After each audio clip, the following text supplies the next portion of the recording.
Read, listen, watch. The Power of Discipline by Daniel Walter. Improve your self-discipline and achieve your goals. If you're like most people, at some point in your life you've set yourself goals with the hope of improving yourself. Most likely, having done that, you've gone on to fail to reach those goals, consistently. You should take cold comfort from the fact that this is something most of us struggle with. Setting goals is relatively easy, but achieving them can be quite difficult. You probably quit when you realize how much effort it'll take you to get there, especially when that effort is mentally, emotionally, and physically straining. It's not that there's anything wrong with the goals you're setting, but there is something wrong with the system you're using to try to achieve them. So what exactly is it that's holding you back from achieving your goals? Your self-discipline, or rather, the lack of it.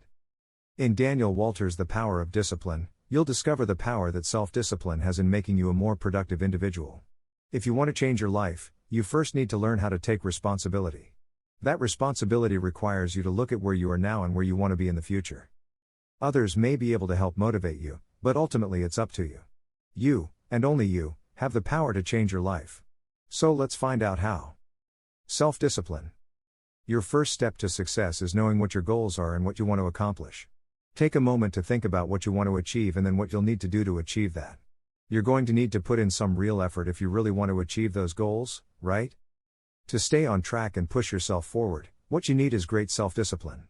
That self-discipline requires you to take full responsibility for your actions and persevere against any obstacles that might come your way. Actually, having great self-discipline will help you to be successful in every area of your life, from helping you build better relationships to increasing your work productivity, and even to managing your finances. Conversely, if you're lacking self-discipline, you're more likely to suffer from low self-esteem, have difficulty understanding what you need to be successful, and be unable to control your desires. Self-disciplined people are more confident in themselves, too. They believe that they can achieve their goals. After all, if you lack confidence, how can you expect to accomplish anything? So let's look at how can you go about strengthening your self-discipline. The part of your brain known as the prefrontal cortex is responsible for your cognitive behavior, including cognitive flexibility, adaptability, memory, impulse control, and social behavior. This also includes self-disciplinary functions like prioritizing tasks, setting goals, and filtering distractions. Studies have shown that activity levels in your prefrontal cortex are higher when you're making beneficial long-term decisions rather than ones which would provide you with instant gratification. This is particularly interesting because, effectively, it means that self-discipline is an acquired skill. When you focus on the cognitive functions we mentioned, you exercise this part of your brain and strengthen your self-disciplinary skills. When you make better decisions and continue to do so, your self-discipline strengthens. But when you continually make poor decisions, it diminishes. It's also possible there's something else holding you back. We'll find out what in the next section. Your status quo bias. Do you ever feel like there's some invisible force holding you back from reaching your goals? Well, actually, there is, your status quo bias. Your status quo bias is a collection of negative factors that affect your psychology and prevent you from achieving, or even pursuing, your goals in the first place. The first of these factors is the sunk cost fallacy. This describes why people often continue to remain in a situation simply because it's what they're familiar with, an unhealthy relationship or a poor employment environment, for instance. They might desire change, but their fear of the unknown catches up with them. The second factor is loss aversion. Often people are afraid of making a change because they don't know if ultimately that change will benefit them. It's easier to perceive that a change will harm them than improve their lot in life. The third is the fear of regret, which goes hand in hand with the sunk cost fallacy and the loss aversion theory. A person might know exactly what they want to achieve, but they're afraid they'll end up regretting it. The final one is the mere exposure effect. This explains the phenomenon of why the more you experience something, the more you're likely to accept and like it. Your status quo bias might well keep you safe and risk-free, but effectively, it'll also stop you from achieving your goals. So look out for when your status quo bias is holding you back, and use your critical thinking skills to overcome it. Building habits. What is it that sets apart successful people from less successful ones? The answer is actually simpler than you might think: the habits that they follow each and every day. But if you want to change your habits, you first have to recognize that your current habits aren't working. You might not even realize that your habits or behavioral patterns are affecting you negatively. So it's important to train your mind to recognize what is and isn't working for you. When you do that, you can throw out the bad, old habits and develop new, good ones. In particular, there are at least 3 practices that successful, self-disciplined people adopt, including gratitude, self-control, and daily routines. Gratitude and self-control have a strong relationship with one another.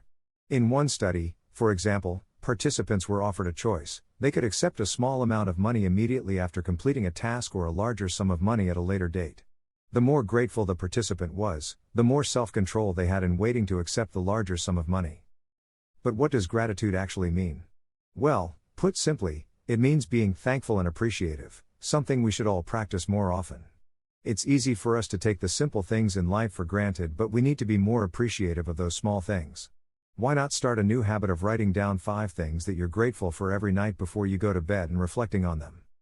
When it comes to changing your habits, you don't have to do anything too drastic. At first, you can simply start changing your habits by getting yourself into a daily routine, especially a morning and evening routine. A good morning routine can boost your productivity levels during the day, while a good evening routine will help you get a good night's sleep, which, in turn, reduces the stress that you'll carry with you through to the next morning. Why not try incorporating these 2 suggestions into your evening routine? First, eliminate caffeine after a certain time in the evening, and second, turn off all your electronic devices an hour before bedtime. Both of these are likely to help you get a more restful night of sleep, and the next morning, you'll wake up more refreshed and ready to go. When it comes to the morning, successful people like Bill Gates and Oprah Winfrey have incorporated 2 specific habits into their routines: reading, and prayer and/or meditation. We'll take a more in-depth look at meditation in the next section. Zen and meditation. Zen originates from the teachings of Buddha. It's a great foundation for a life of self-discipline. Zen Buddhists believe that it's important to focus on the present rather than the past or future. The past has already happened and we can't change that, they reason. It's just a collection of our perceptions and memories. And the future? Well, it hasn't happened yet, and we shouldn't self-restrict our present activities by worrying about what it may bring. When we focus on the negative possibilities of the future, we allow fear to consume and restrict us in the present. Zen teaches that we can control our thoughts and use them to appreciate what's going on in the present moment.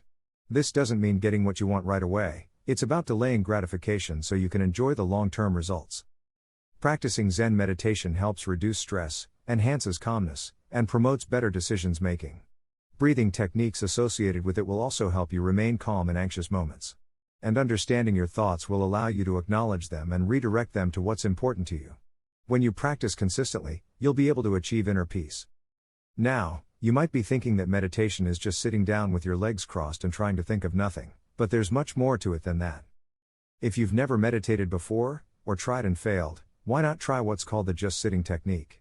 First, sit upright however you'd like, in a chair, on the floor, or in the lotus position. Don't use this technique in bed, though, because you want to make sure you stay awake. Sleeping isn't meditation. Next, allow your mouth to relax and keep your eyes open. Keep your back straight but not rigid and focus your eyes on a spot 2 feet in front of you. Breathe in through your nose and out through your mouth. Breathe from your stomach, allowing it to rise and fall. Allow your mind to relax through your breathing. Breathing this way will also help you bring your anxiety levels under control when you need to. You can also explore what's called the Shikantanza technique. It's similar physically to the just sitting technique but a bit more complex mentally. Focus on the thoughts flowing through your head and sift through the information. Don't judge yourself for what's on your mind, but focus on what each of your thoughts mean. Eventually, this will enable you not to let any negative thoughts affect you. Instead, you can simply let those thoughts go and redirect your energy elsewhere. Regular meditation will increase your concentration and prevent your thoughts from wandering. Expect to see the benefits within 7 days. Utilizing your negative emotions. While you're pursuing your goals, you'll inevitably feel a flood of emotions like sadness, pride, anger, courage, and frustration.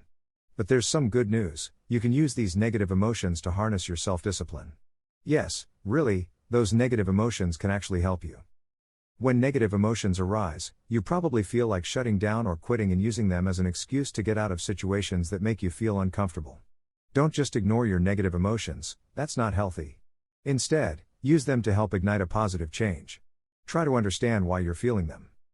Remember that it's totally normal to feel discouraged when something that you've put your time and energy into isn't working out. But never think of your time as wasted, because even if the results aren't what you expected, you're still doing something productive. So whenever you start feeling any negative emotions, write down what it is you're feeling and think about whether you need to reevaluate your goals. If you're experiencing jealousy, ask yourself why. If you're anxious, sit down and take deep breaths, In through your nose and out through your mouth. Don't focus on the worst case scenario, instead, think about the subtle steps you can take to solve your difficult situation. Final summary. If you've noticed that fear, low self-esteem, and poor habits are holding you back from accomplishing your goals, it's most likely that you lack self-discipline. Self-discipline is a critical skill that can be acquired by targeting your prefrontal cortex through continuous practice. It can help you learn to prioritize tasks, filter distractions, and build better habits by getting in touch with your inner thoughts through deep focus and meditation.